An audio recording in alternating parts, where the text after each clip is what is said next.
Anggota orang dalam Beni Harman kritik Satgas bentukan Mahfud MD.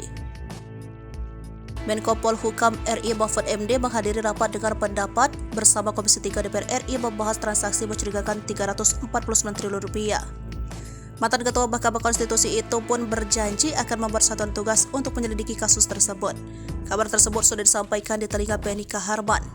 Dalam rapat dengar pendapat Komisi 3 DPR bersama Komite Tindak Pidana Pencucian Uang di Kompleks Parlemen Senayan, Jakarta, Selasa, 11 April 2023, Beni menyampaikan kritikannya. Kepada Mahfud, Beni mengaku setuju akan adanya Satgas tersebut. Menurut anggota Komisi 3 DPR RI fraksi Partai Demokrat itu, Satgas bentukan Mahfud patut mendapatkan kritik. Hal ini mengacu dari anggota yang ada dalam Satgas itu.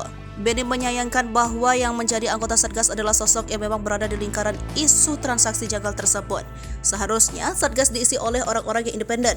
Beni menilai sumber masalah ini ada di perpajakan. Ia heran mengapa anggota Satgas bentukan Mahfud juga dari lingkungan perpajakan.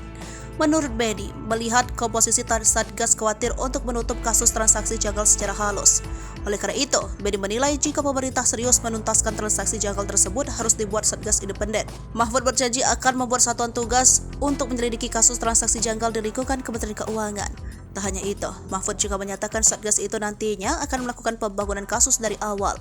Nantinya Satgas itu akan memprioritaskan terhadap laporan hasil pemeriksaan yang paling besar senilai Rp189 triliun. Ia menuturkan bahwa nantinya Satgas itu akan melibatkan sejumlah stakeholder terkait, di antaranya PPATK, Ditjen Pajak, Ditjen Bea dan Cukai, Bareskrim Polri, Bitsus Kejagung, Bidang Pengawasan OJK, BIN hingga Kemenko Polhukam.